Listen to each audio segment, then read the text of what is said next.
Welcome, everyone. My name is John Crawford, and this is the Living Systems Art and Design Collaboratory Spotlight Series. The Living Systems Collaboratory is a project of Design Science Studio, habRitual, University of California, Irvine, with many other supporters. We're very excited today to be joined by Adah Parris. Adah is a futurist, a systems designer, an artist, and an activist. In 2019, she was recognized as one of TED Talk's Global Emerging Innovators. In 2018, she received an honor as the UK's top 100 Black and minority ethnic leaders in technology. She's based in the UK, and in keeping with the global focus of the Living Systems Collaboratory, it's wonderful to have you with us, Adah. Adah takes a philosophical and anthropological approach to technology, merging logic and creativity to design immersive problem-solving, learning, and development environments. Her current interests lie in the anatomy of transformation and innovation from ancient wisdom, natural systems, and indigenous community practices, all the way through digital and emerging technologies. So we'll have a short presentation by Adah about her work, and then I'll return in a few minutes for some discussion about that. So again, thank you so much for being with us, Adah. Thank you, John. Hello, everybody out there. So I have a question for you. What kind of ancestor do you want to be? The current pandemic, COVID-19, has subverted the status quo and has given us an insight into the reality of the impact of human consumption on the earth, on our resources, and on its wisdom keepers. It's also provided us with the space to ask ourselves some real existential questions about the nature of identity, of humans' place, role, responsibility, and levels of power in and across the world. It's made us more aware of the inequalities around the world and to question some of the root causes and deeper intentions of some of our governing isms, the governing structures that have created and maintained them, such as colonialism. It's what we've done to other non-human life forms. We've also become more aware of our impact of the impact of our spending, of capitalism, and we've seen the rise in the use of the language of nature capital. How can we really say that we're trying to improve our relationship with the earth and its inhabitants when we only see them as the other and as resources for our human benefit? For far too long, many have remained blinkered to the unintended consequences of our decisions, such as the links between climate change, refugee crisis, the links between colonialism, capitalism, and climate change, which is what we call the ecological triptych. And for the purposes of this project, the myth of the ego. We're in a moment in history that makes it more evident than ever before that we need a new hierarchy of needs and new languages and alternative storytelling frameworks. If we are to be the architects of the future, then to us, and I say when I talk about us, I'm talking about the team that I work with, my co-founder, to us, futurism now is about reimagining the past, witnessing the present so that we can design the future. Therefore, indigenous or othered futurism is about understanding and embodying a symbiotic relationship with the planet and having the ecological literacy, for example, animism, ether, indigenous cosmologies, to be able to understand, to be able to reimagine the past, witness the present so that we can design the future. The Kogi are an indigenous people who live in the Sierra Nevada mountains in northern Colombia, and they see the earth as the great mother, the driving force behind nature, and we as humans are its children. And our relationship with the planet and with climate change is destroying that relationship. They have a 9-year ritual where they take some of their young children and train them to be to be mamos, almost shaman, put them in this cave, and they're there for nine years, attuning themselves to the earth.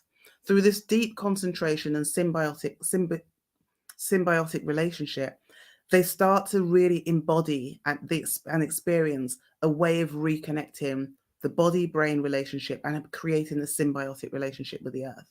So what are we doing? We choose to learn and acknowledge from the wisdom and insights of the Kogi people, who use a cave as a form of technology, a tool and a container for rituals of enlightenment. So we're creating a hyper-realistic, immersive experience that addresses the dissolution of the myth of the ego. We've created a systems framework and a story with no words. We wanted to remove as many barriers to access as possible, and started with the nuances and complexity of oral language. So what we do is we'll invite you to step into the cave. As part of this experience, we invite people to step into this virtual cave through a ritualistic soundscape that takes you on a very visceral journey to explore the question, what kind of ancestor do I want to be? To move us from I human to we human to kinship with 100% of life. So as you enter into the cave, the first experience is that we know that sensory deprivation leads to sensory isolation, which is a similar technique used in many meditative and indigenous wisdom and enlightenment practices. So you're hearing an audio simulation of an ego death experience, where you leave the old mindsets and programming behind, leaving space for us to create new value systems. And in this, we use specific frequencies, tones, and natural soundscapes, such as music with a frequency of 528 hertz, which has been proven to have a stress reduction effect on the endocrine system and the autonomic nervous system. Two of our team and our advisors are experts in biodesign and psychedelic research. And this gets us to start to think about the interconnectedness of the world in the mind-body relationship, in mind-body connection of animism, which is the belief that objects and places possess a distinct spiritual essence. But we're doing this through an embodied experience. And then we move to the next phase, which is breath. As we move from sensory isolation to sensory integration, as we remember how to breathe and the brain-body connection is established, and we take the first breath of the future. And we start to really understand what it means to be able to breathe. And then we move to flow, which is a third element, which is about how do we now have this breath. How do we expand our kinship to all of life? Well, we need to communicate. And so we now start to create new, or rather ancestral and indigenous languages, go back to, and their behaviors and rituals as we start to move into this expanding our relationship with all, as we recognize the patterns and the power of how we already communicate. And then we ask ourselves, how do we carry this message? How do we scale it? What's the impact? How do we make it impactful and long lasting? And this is where we introduce the concept of ecosomatic movement, the merging of the fields of embodied practices of dance and ecological consciousness, as we flow to create a symbiotic relationship with everything around us, subtly nudging us to think about the long-term unintended consequences of the decisions that we make. From our first pilot with the soundscape, we know that this is the moment in the soundscape when people start to ask themselves, what can I do? As they reflect on the metamorphosis that they've just been through, taking us from I human to we him. And so we ground people down. We bring this back into the emergence from the cave, or as the author Daniel Quinn says in his book, Ishmael, once you learn to discern the voice of mother culture, humming in the background, telling her story over and over again to the people of your culture, you'll never be conscious of it. Wherever you go for the rest of your life, you'll be tempted to say to people around you, how can you listen to this stuff and not recognize it for what it is?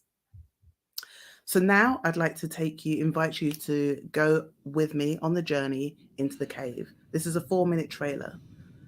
So I ask you to breathe deep, close your eyes, and just experience the trailer.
And so, what next? Well, we're building a transdisciplinary, decentralized creative lab called Ism.Earth, devoted to moving people from complex, hidden, and uncomfortable to simple, visible, and digestible. And we're harnessing the tools of four interconnected world-building experiences: artistic expression, emerging technologies, regenerative futures or civic solutions, and rethinking policy. We've already started to build a global community and recently held our third session on Clubhouse in the Ism.Earth room with 2,500 people, including the likes of MC Hammer and Van Jones.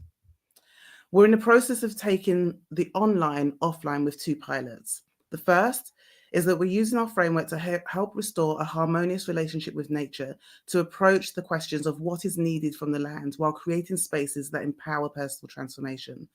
We're piloting a regenerative collab in partnership with a Common Ground project in Tom Miner Basin, Montana.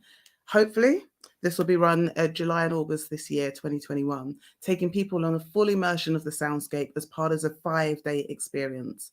The idea is to create a distributed network of collaborative design laboratories in multiple bioregions to really understand what's needed from the land and community in that specific region. We're also brainstorming with a potential corporate partner to deliver some of these experiences as an onboarding process to do transformational leadership development work with corporates. Pilot 2 is that we're designing a hyper-realistic, multi-sensory immersive installation to take people through the framework. But this idea uses a blend of mixed reality technologies such as VR and haptics to make the invisible from the soundscape visible and multi-sensory. And like the Nigerian Igbo tribe, we believe in the concept of Mbari that says that art is a form of citizenship, and we push it further to say it's a form of kinship. So we intend to use biometric feedback technologies like voice and temperature and EEG and data tracking and a suite of others to create multiple collective points for individual and collective art so that the participants become artists who biometrically express their kinship with the world. And much like NASA's Golden Voyager record, we intend to capture these moments and these experiences that can be formulated as artifacts for future explorers, as biomarkers of culture and transformation. And so what we're going to do is we're going to mint these experiences, these biometric data, onto the blockchain as part of a digital mycelium network for future generations. And so finally, we can loop back to the original question of what kind of ancestor do we want to be? And finally, when I say we, I wanted to introduce the team that I've been working with. I'm very fortunate. So there's myself, my co-founder, buddy, co-conspirator, Marcus Anderson, cyborg anthropologist, with Roxy, who most of you may have met through the Design Science Studio, Tony Patrick, Grayson. All of these people have come forward to support us in our work. And we have a growing team of psychedelic researchers and neuroscientists and all of these people. So what's the call to action? Well, we need money. Sponsors, investors, donors, a first paying client. We also need to understand smart contract business models because that's how we want to set the studio up. We need a project manager or producer to work across all of our projects.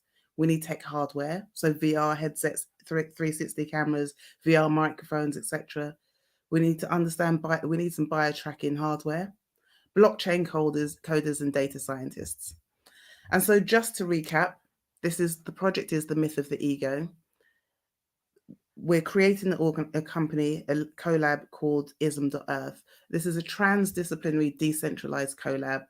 We're creating the first immersive art experience, which is the soundscape, and we have 2 pilots, a regenerative collab with the Common Ground project in Montana, and a mixed reality immersive installation. And here's how you can get in touch. The Ego Myth website will take you to the experience. There's an email address, and you can also join us on Clubhouse. We have, for the next 26 weeks, we will be on Clubhouse on Sundays, 6 p.m. GMT. Thank you. Well, thank you so much, Adah. This is so inspiring. The myth of the ego. What a deep path you are taking through all of this amazing work. Um, in the limited time we have, I did want to ask you a couple of questions, or ask you perhaps to uh, tell us a bit more about the connection between your work and the living systems philosophy that we've been studying over the past few months. Clearly, your work resonates and responds so deeply with this. And one of the aspects of the living systems approach that is most inspiring to me is this notion of a deep simplicity in a self-organizing living system that comes through so clearly to me, so strongly in your audio-based work. And I'm just wondering, how does that feel to you? How does that resonate from your perspective? Thank you. Yeah, completely. So when I first joined the program, I think I was very heady. It was intellectual. I needed to prove all these ideas, and I had these complex mind maps of all of these things that I wanted to show. And actually, yourself and Mansoor and another cohort member, Jess, just said to me, just let go, just start, just build something. And so what I did was strip everything right back to its most basics, to be really simple, because sometimes it's really easy to overcomplicate things. And I think that that's what we're trying to do with the soundscape and with everything else. So the two pilots are also going to be really simple, but embodied experiences, because that's why we decided to go down the route of using a soundscape, is to remove the complexity of language, of spoken language, of the nuances of that, and allow everybody to really connect with the living. As you talk about the living system, Mansoor talks about connecting the brain and the body. That's what we wanted people to do, to form their opinions based on how they feel, how they experience and show up in the world. Love it. Yeah. And clearly, your process has undergone a paradigm shift through the work we've done together, which has been so inspiring to see. I'm wondering, looking forward to your installations and the projects that you're going to be putting out in the world, what shifts do you see happening for the people who participate in your work? Maybe start by talking about your team. Are there ways that you see your team perhaps going through changes, or the process with your team going through changes as you start to engage the future aspects that you've described for us? Yeah. So one of the other really big things that I've learned on this program is about how interdisciplinary collaboration really works.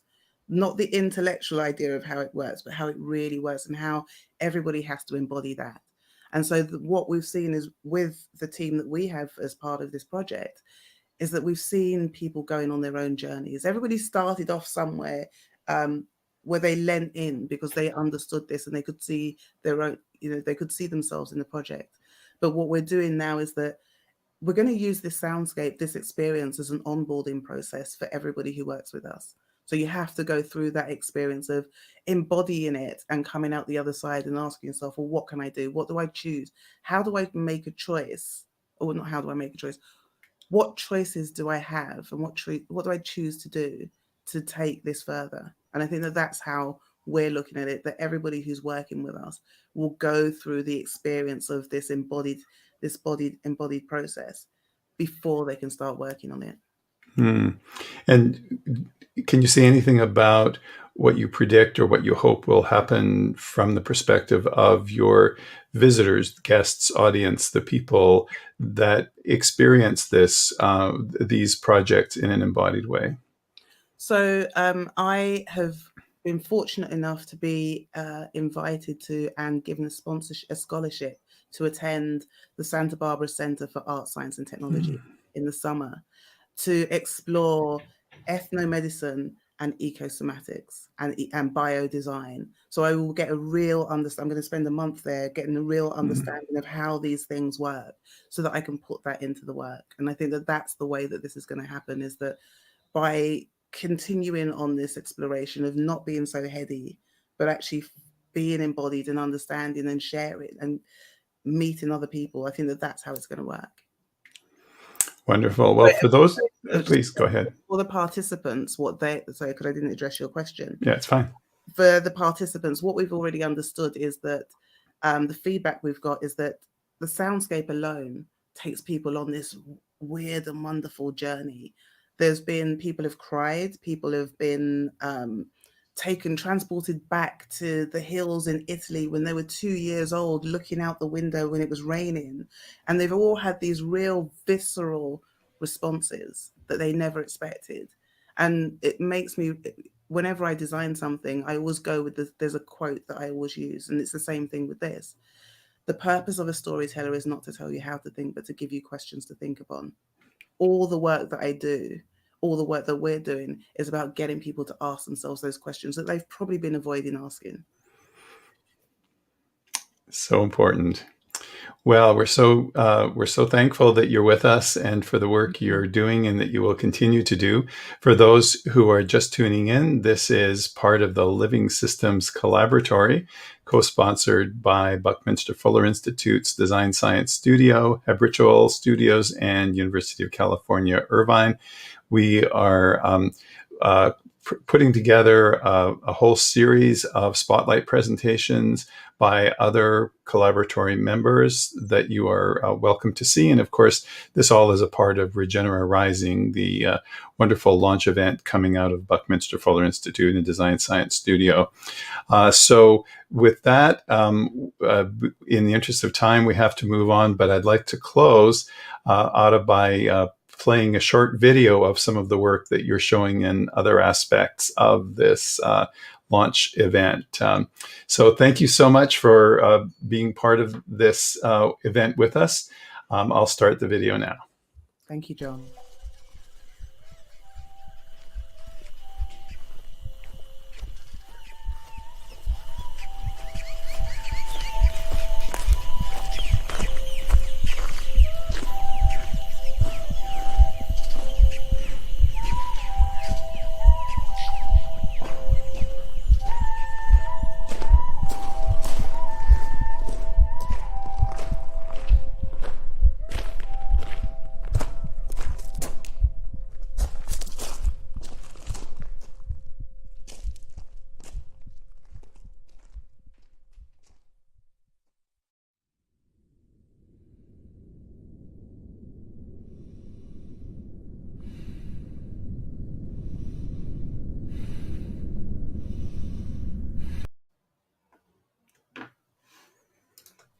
So we're moving on to our next spotlight presentation.